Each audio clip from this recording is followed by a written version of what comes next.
Welcome to the Week in YouTube Finance. All right, let's get into it. We have an immediate issue. In the next 3 years. Yes. Chinese President Xi Jinping has issued a clear warning. Such times are very much like the 1930s. We have a breaking down of the monetary order.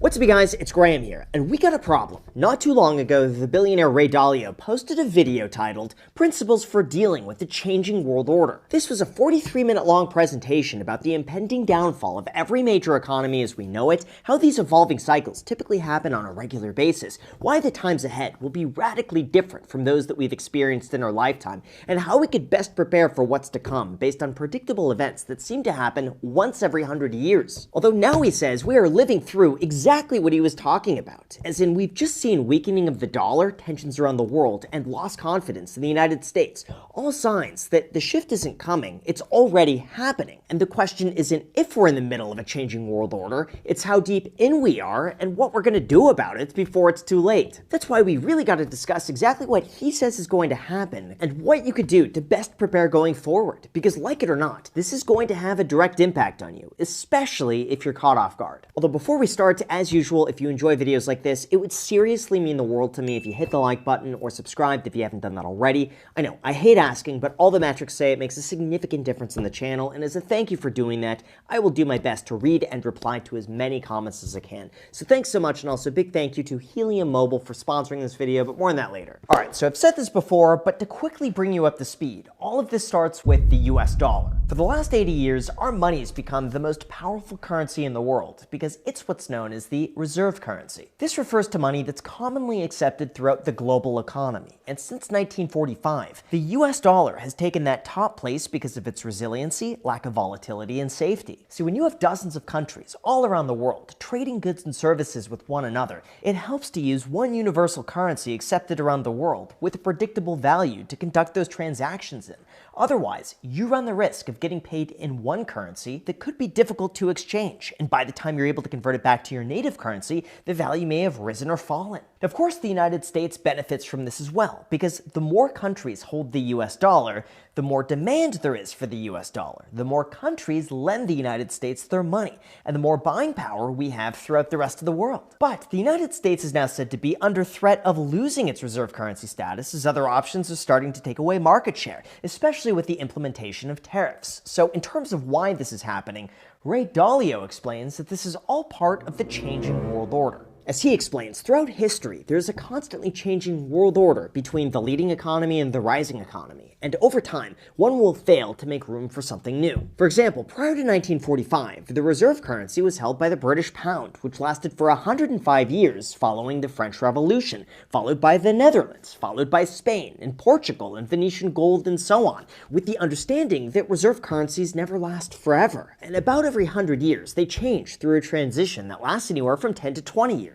In terms of what causes this, Ray Dalio summarized this into 3 different segments: the rise, the top, and the decline. During the rise, after every new reserve currency, there is a period of peace and prosperity where people bet and borrow that the system is going to continue. This is typically marked with strong education, critical thinking, character building, and work ethic. That allows for innovation, new technologies, and other resources for a continual rise in productivity. However, in order to finance that rise in productivity, there has to be a system in place for borrowing, where other countries are able to convert their currencies into investments to share in that success. In fact, Ray Dalio even points out that all of the most powerful reserve currencies followed this exact same path, leading to the top. At the peak, the general consensus is that while people are earning more, the more expensive their time becomes relative to other countries who are willing to do the same work for less. On top of that, other countries have the ability to take blueprints from the latest innovations and then replicate the same things for a fraction of the cost, reducing the leading power's competitiveness. At the same time, as people become richer, they tend to work less. Values change across generations, and as a result, they continue borrowing at the same capacity without contributing to more innovation. Now, even though excess spending and borrowing could be great in the short term, long term, he explains, it actually weakens the economy, because at some point, it becomes unprofitable to sustain, and the country grows deeper into debt, potentially then resorting to borrowing from poorer countries who are able to save more. The tipping point, though, comes from when people lose their faith in the reserve currency, refuse to lend more money, and would rather sell than reinvest their profits, leading, of course, to the decline. Ray Dalio explains that during an economic downturn, if a country can't sustain their own debts, they have to choose between defaulting and printing more money. They're always going to choose printing more money. This devalues the currency, it increases inflation, and since the 1990s, the central bank has stepped in 3 times to finance an economic collapse. That would be during the 2000s dot-com bubble, the mortgage crisis, and again during COVID, giving way for other countries to eventually come in with their own currency and try to change the existing world order. Surprisingly, he explains that these events have repeated themselves time and time again since the beginning of the Roman Empire, and even though no two changes are the exact same, there is a familiar blueprint that we could look to in terms of what's going to happen in the future. And that, of course, brings us to today. Although before we go into that, look, it's no surprise, I've been get back to the video. Alright, so in terms of what's happening right now, here's what Ray Dalio just had to say. One, he believes we're at the end of a long-term debt cycle. According to him, the United States is now entering a danger zone, with first debt to GDP reaching 122%. This means we are spending and borrowing more money than we're able to produce every single year. And this is the reason why we've seen government debt and interest payments continue to rise, recently hitting a record high, and now surpassing the amount that's being spent on national defense. 2, we have several forces all colliding at the exact same time, from debt and monetary policy, internal conflict, and external conflict. In this case, he says that a huge amount of attention is justifiably paid to the announced tariffs, while very little attention is being paid to the circumstances that caused them and the biggest disruptions that are likely still ahead. For him, this isn't just about tariffs, it's about a major breakdown between monetary power and political order, which occurs just about once every lifetime.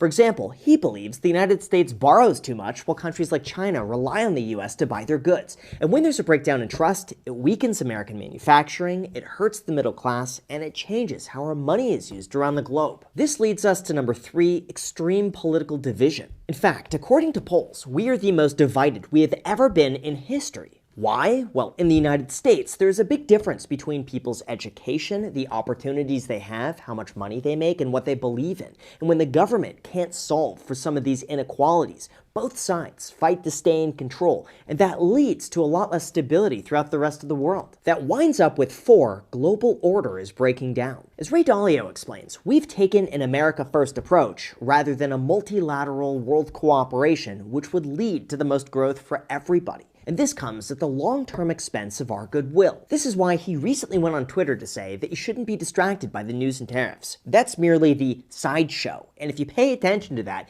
you're going to miss out on the bigger picture. Like A, how the conditions and the dynamics of these big forces are causing these news-making changes. B, fail to think through how these news-making changes will affect these big forces. And C, fail to keep focused on how this overall big cycle and the parts that drive it typically transpire, which will tell you a lot about what is likely to happen. On top of that, Ray Dalio isn't the only one issuing a warning like this. The billionaire Howard Marks is also saying the exact same thing, and he's credited as predicting the 2000 dot-com bubble, the 2008 financial crisis, and the 2021 COVID bubble. So here's what he had to recently say. 1, he thinks globalization is ending. As Howard Marks explains, cheap labor from abroad, especially China, was the invisible hand that allowed us to gain lower prices, lower inflation, and lower interest rates. We had unlimited access to global supply chains. We could outsource anything that we've ever wanted to.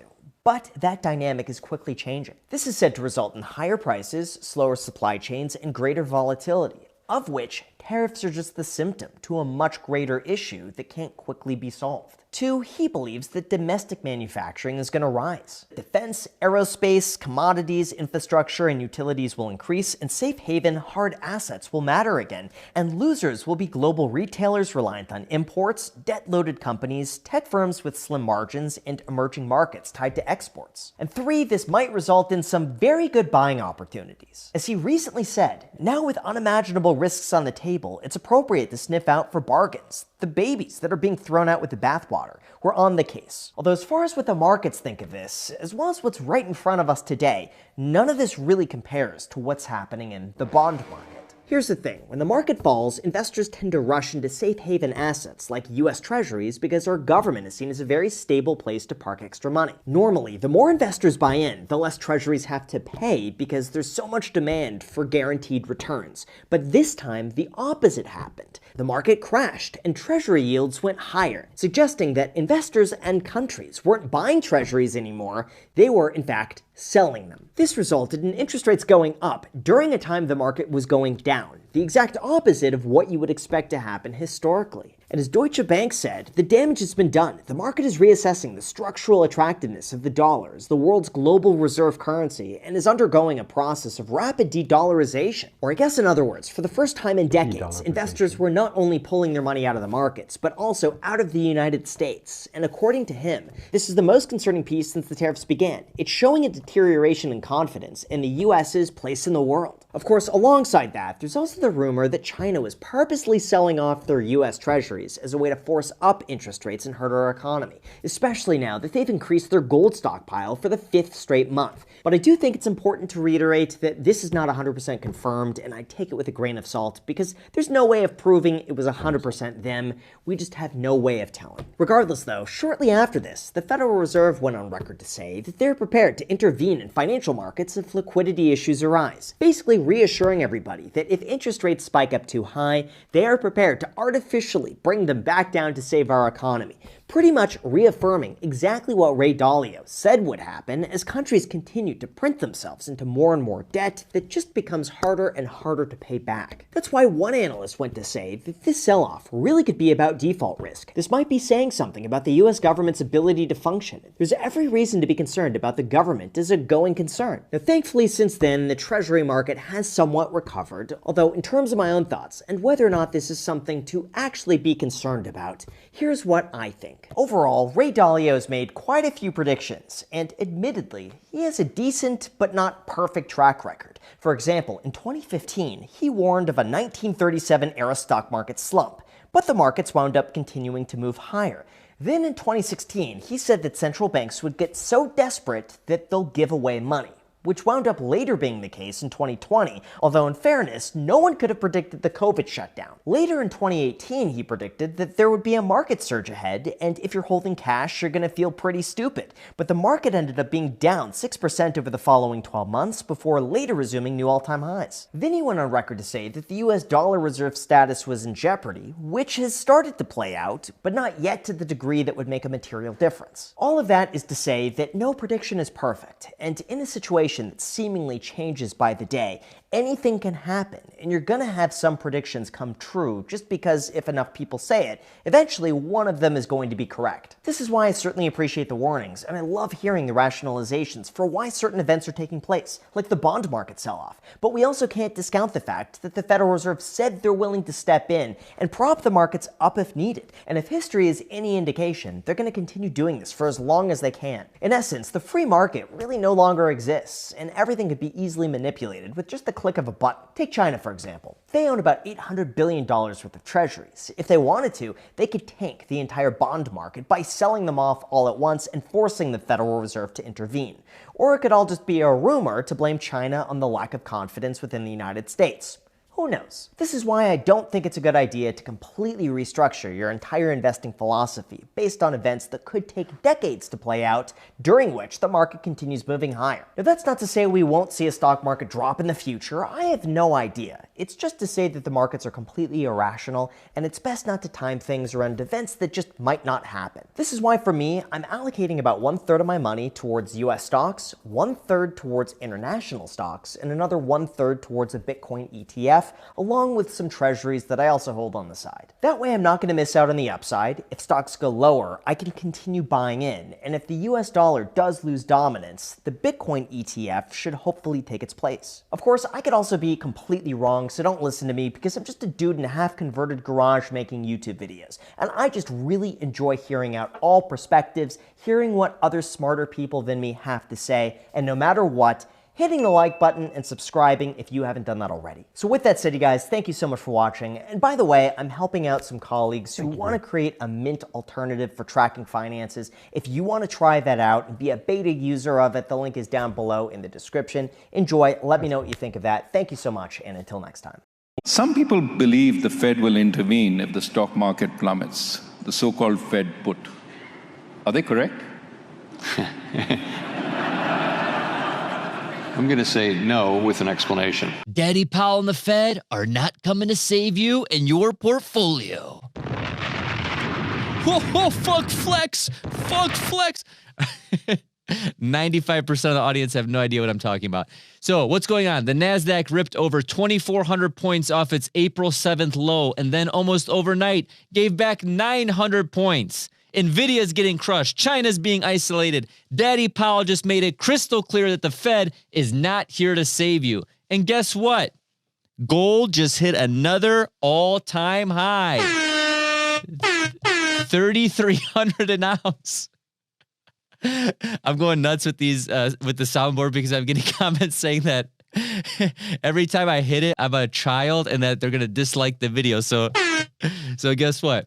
Let's break down what's really happening beneath the surface of these markets and how it affects your portfolio. Let's get into it. Okay, so let's start with NVIDIA. So on Tuesday evening, they announced that the U.S. banned them from selling their chips to China for the indefinite future. This isn't just a political move. NVIDIA expects a $5.5 billion change to their Q1 earnings because of it. That's massive. So if we look at this right here, the company's first quarter of fiscal year 2026 ends on April 27th, 2025. First quarter results are expected to include up to approximately $5.5 billion of charges associated with H20 products for inventory, purchase commitments, and related reserves. Okay, so the market responded exactly how you'd expect. So at 6 p.m., selling pressure began. The NVIDIA ban happens. Financial impact was $5.5 billion. And then also NVIDIA fell over 10% intraday. But check out this video right here from founder Jensen Huang when he visited Beijing on Thursday. We've grown up in China, in fact.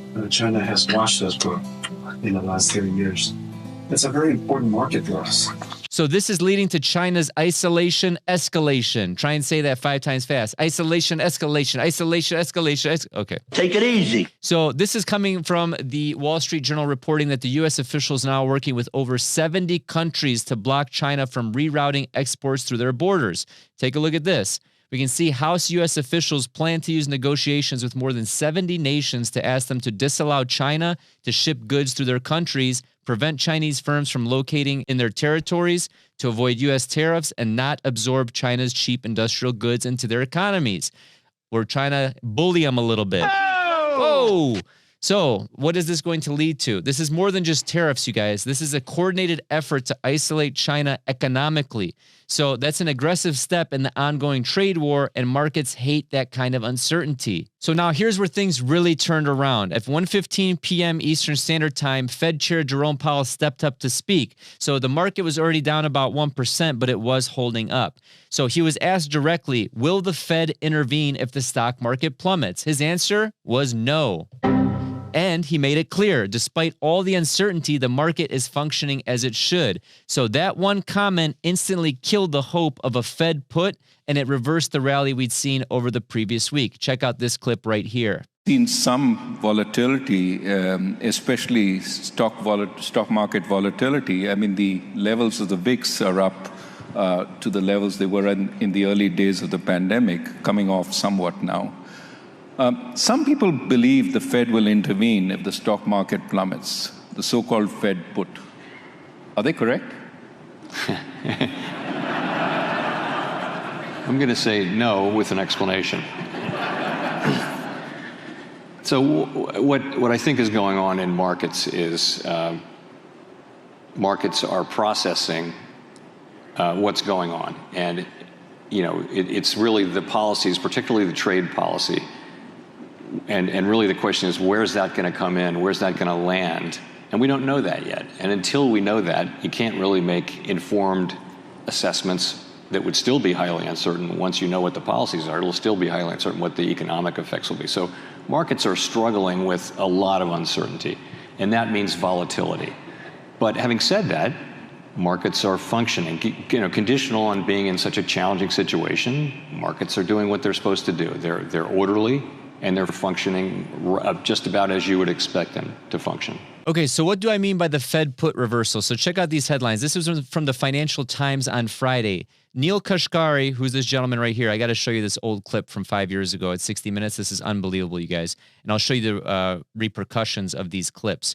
So the Federal Reserve absolutely is ready to help stabilize the market if needed, top official says. That was Neil Kashkari.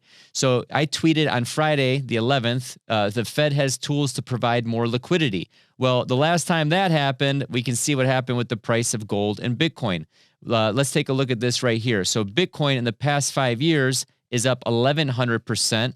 If you look at gold, we're hitting all-time highs every single week, and it's basically doubled in the last 5 years. Here is what those clips are, and here's why this is important.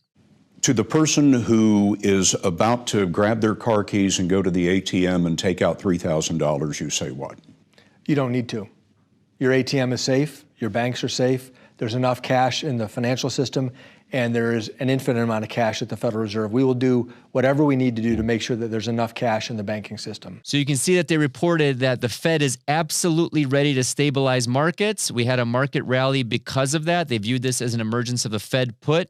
And then Powell pushed back on those comments in the interview that I just showed you. And then now you can see the market response of the sharp sell-off. So what we just witnessed was a textbook bull trap. So short-term sentiment flipped bullish. People started buying again, but under the surface, the fundamentals haven't changed. The sudden shift in expectations from the Fed's got our back to, hey, I think we're on our own again. And I'll show you these tweets from Trump too. That was this morning at the time of this recording, led to a fast and brutal reversal. Take a look at this tweet from Donald Trump right here. So this was at 7:20 a.m. and I talked about this on yesterday's live stream inside of Whiteboard Finance University. I literally called this. So this is at 7:20 a.m. April 17th at the time of this recording, or just a little bit later. The European Central Bank is expected to cut interest rates for the 7th time. They actually did. And yet, too late, Jerome Powell of the Fed, who is always too late and wrong, yesterday issued a report which was another and typical complete mess. This is what the whole video is about. It was the clip that I just showed you. Oil prices are down, groceries, even eggs are down, and the USA is getting rich on tariffs. Rich on tariffs. Yeah, very rich. Terrible. I got to work on that. And the USA is getting rich on tariffs. Too late should have lowered, too late, he calls them too late, it's so funny, have lowered interest rates like the European Central Bank long ago, but he should certainly lower them now. Powell's termination cannot come fast enough. Okay, so this is what we're looking at. So again, just to reiterate, bullish shift, bull trap, undoing the gains that we just had, bearish outlook. So if we look at this is from Bank of America Global Research. You can see the percentile rank of FMS growth expectations, cash level, and equity allocation. So again, this Trump gets elected right here, 2.0, and then the trade war is just lowering everything in terms of these growth expectation rankings. So we'll see what happens. I mean, you can see the last time this happened was the blue wave, and then we have Silicon Valley Bank. That was a pretty low sentiment a few years ago, if you guys remember that.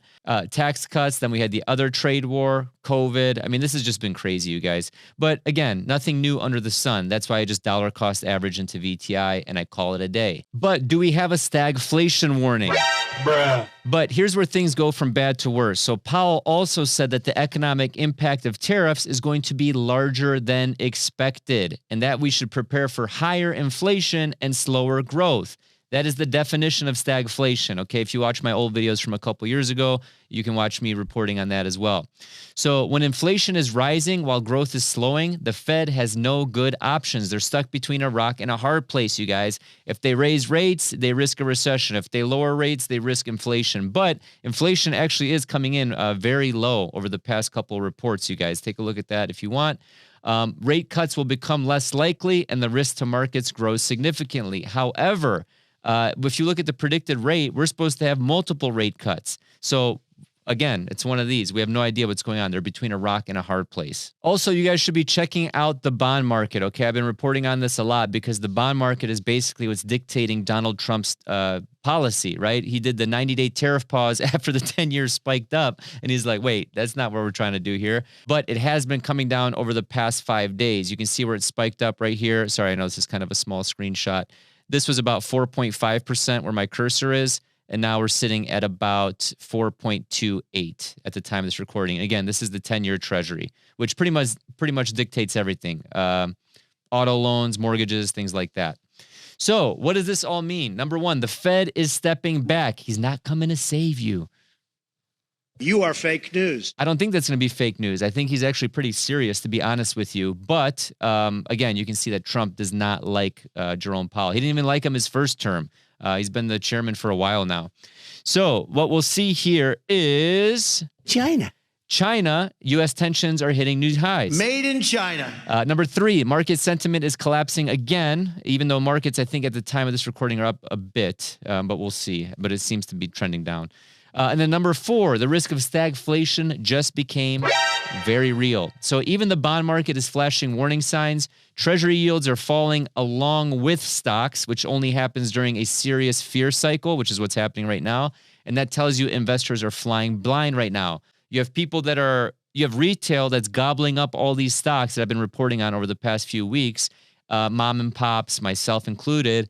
But then you have hedge funds bailing, and then you also have people just not knowing where they're at right now, like literally flying blind. So, sorry, I know that wasn't the best explanation. Basically, fear is high, even though people are buying stocks, is what I'm trying to say. So I think that's pretty interesting. It's a weird time right now. So if you've been relying on the Fed to bail out markets, you need to rethink that strategy. This is not 2020, and it's definitely not 2021, based on what they're saying right now. That can always change, right?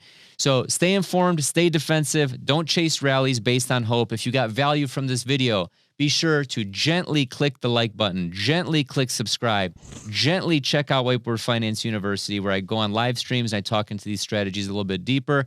And as always, thank you for watching. I'll see you in the next one, and have a prosperous Thank you, Marco.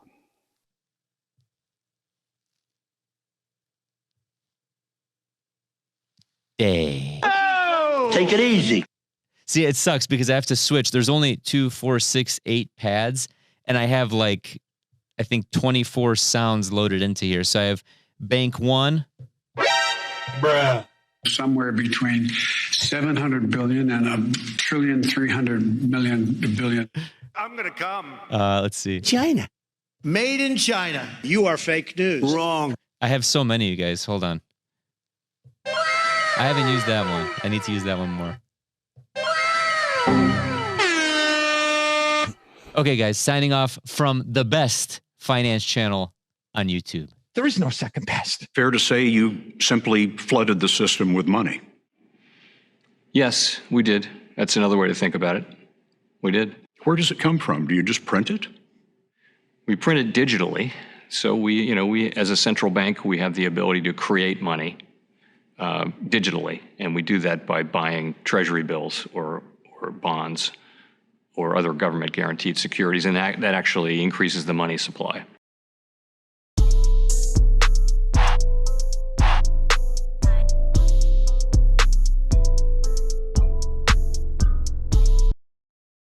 President Trump is not happy with the Federal Reserve Bank's refusal to listen to him and refusal to cut interest rates.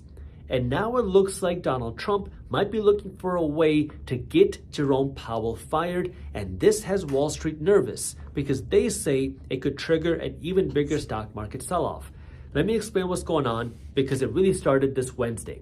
On Wednesday, Jerome Powell, who is the chairperson at the Federal Reserve Bank, gave an interview where he said he's not interested in cutting interest rates anytime soon because he wants to wait and see what happens with tariffs, inflation, and the economy. But the part that really irritated Donald Trump here was when Jerome Powell said this, quote, "Tariffs are highly likely to generate at least a temporary rise in inflation, and the inflationary effects of tariffs could also be more persistent." Well, the next day, on Thursday, April 17th, President Donald Trump responded on Truth Social. Here's what President Donald Trump said, quote, "The ECB, the European Central Bank, is expected to cut interest rates for the 7th time. But Jerome Powell of the Fed, who was always, in all caps, too late and wrong yesterday, issued a report which was another and typical complete mess. Oil prices are down, groceries and eggs are down, and the USA is getting, all caps, rich on tariffs. Powell, too, should have lowered interest rates like the ECB, European Central Bank, a long time ago, and Powell's termination cannot come fast enough." Now, to put this in perspective, the European Central Bank has cut interest rates 7 times since June of last year. But the Federal Reserve Bank has only cut interest rates 3 times in the last year. That's what President Donald Trump is referring to. And the reason you want to pay attention to this is because the Federal Reserve Bank is the central bank in the United States, and they have the ability to impact our stock market, our economy, and just general business growth. And Republicans and Democrats, including the Treasury Secretary, have all agreed that if Jerome Powell is forced out, it could trigger a stock market sell-off. Now, as a quick reminder, the President of the United States doesn't have the ability to directly fire the chairperson of the Federal Reserve Bank because although it's called the Federal Reserve Bank, it's actually not a bank. You and I can't go there to deposit money. It's not a reserve because they're not sitting on any cash reserves, and it's not federal. It's not technically a part of the United States government. But this is where Donald Trump is looking for alternatives because President Donald Trump last week filed a request with the Supreme Court, which could potentially create a path of getting Jerome Powell out. We'll see what ultimately happens with that. And President Trump also said that if he asked Jerome Powell to leave, he thinks that Jerome Powell will leave. We don't ultimately know what will happen with that because a few months ago, Jerome Powell said that he would not leave if Donald Trump asked him to leave. So we'll see what happens with that, but let me break all this down with how this affects you. As a reminder, we've broken all this down in Market Briefs. Market Briefs is my free financial newsletter, where every day my team at Briefs Media publishes what's happening in things like the economy, the housing market, the stock market, the crypto market, and the global economy into a fun, witty, and easy-to-read newsletter. We have hundreds of thousands of investors that are reading Market Briefs every day. Plus, when you join Market Briefs, you'll also get access to our free investing masterclass that will give you a quick rundown of how you can start building wealth. So if you want to join Market Briefs for free and get the free investing masterclass, all you have to do is click the link down in the description below. So let's break this down. The Federal Reserve Bank is the entity that's in charge of controlling interest rates. And the reason why they change interest rates is going to depend on what's happening in the economy. More specifically, the Federal Reserve Bank follows what's called a dual mandate. They have to look at maximum employment and price stability. In plain English, that means they take a look at the economy and unemployment, and then they compare that to inflation, and then they decide what to do with interest rates. Now, when I said the Federal Reserve Bank controls interest rates, I don't mean that they control your mortgage rate or your credit card rate or your car loan rate. They control what's called the federal funds rate. This is the interest rate that banks pay one another when they borrow money from one another. The reason why this matters is your bank is borrowing money. So it's like the wholesale rate that the bank pays to borrow money. And then they sell you that money at the retail rate, which might be your mortgage loan rate, your car loan rate, your student loan rate. So when the bank can borrow money at a lower cost, they can, in theory, charge you less money as well. So when interest rates go up, well, your bank is going to charge you more in your mortgage rate, your car loan rate, your student loan rate. You get the idea. That's why when we saw Federal Reserve Bank cut interest rates to 0 in 2020 and 2021 and into 2022, you saw mortgage rates at their lowest levels ever. You saw car loan rates crash. You saw a lot of interest rates on loans come to the lowest levels really ever in history. But then in 2022, that was when the Federal Reserve Bank started raising interest rates, and then mortgage rates went up, car loan rates went up, student loan interest rates went up. You get the idea. We don't want to cut interest rates too soon because we don't want to make the inflation problem worse, especially because the Federal Reserve Bank says that they're concerned that tariffs could create another inflation problem, whether it's transitory, like the Federal Reserve Bank said, or whether it's a persistent inflation problem, we don't know. And this is where the Fed says we want to wait and see, because if we start cutting interest rates and we start making inflation worse right now, well, tariffs could make the inflation problem even worse, and they don't want to deal with that issue. That's what the Federal Reserve Bank is saying. But Donald Trump is saying tariffs are making the United States rich. We should cut interest rates and stimulate the economy right now. Speaking on the topic of tariffs, there's a lot of debate as to how well they're working. Let me show you. The Customs and Border Protection, CBP, said the United States tariffs are bringing in an average of around $250 million a day. But on the other hand, President Donald Trump doesn't agree. He says that the tariffs are bringing in closer to $2 billion a day. off by around a factor of 10. Well, we know that the tariffs are bringing in some sort of money. We just don't know exactly how much money, but that ultimately impacts the government and the United States government debt levels, not necessarily the individual level. Why am I saying that? Because if there's tariffs that can impact how much money you pay at the grocery store, but it doesn't impact the amount of debt that you have unless you're obviously going into debt to buy your groceries. And this is where, let's go back to the Federal Reserve Bank. There's a lot of confusion as to why the Federal Reserve Bank should be cutting interest rates or should be raising interest rates. So let's just look at the numbers. The unemployment rate that we have right now is 4.2%. This is up from where we were 1 month ago when unemployment was at 4.1%. And the inflation rate is currently at 2.4%. And this is why President Trump says we should be cutting interest rates, because the inflation rate has come down to 2.4%. And so the inflation rate is significantly lower than where we were a couple of years ago. And because the inflation rate is down to 2.4%, the Fed should be cutting interest rates. Well, this is where some people are saying that if we now start to see all these tariffs go into effect, the inflation rate will go up. And if the inflation rate goes up, the Federal Reserve Bank doesn't want to reignite more inflation by also cutting interest rates. So let's play this out. If it costs more money to build a house because there's tariffs on lumber or other housing parts, that could make housing more expensive. Well, at the same time, if we were to lower interest rates, let's just say the mortgage rate fell to 4% tomorrow, what would happen in the housing market? Chances are you would see a lot more buyers try to go out and buy houses. So if tariffs could make the prices of, say, housing go up, and then you start to have more buyers, more, say, bidding wars, that could also push housing prices up even more, which now you can start to see how they can make the inflation problem even worse. Now, again, all of this is speculation. I just want you to be aware of what the Federal Reserve Bank is saying, what the government is saying, because we don't know what's going to happen. We know that Democrats, Republicans, even the Treasury Secretary of the United States have said that if Jerome Powell is forced out, it would create a shakeup in the economy and it could trigger a stock market sell-off. Now, of course, we don't know for sure, but this is what a lot of people have said. Well, there you go. Fascinating. What do you think about it? Let me know in the comments below. Do me a favor, like and subscribe, of course, and we'll see you next week.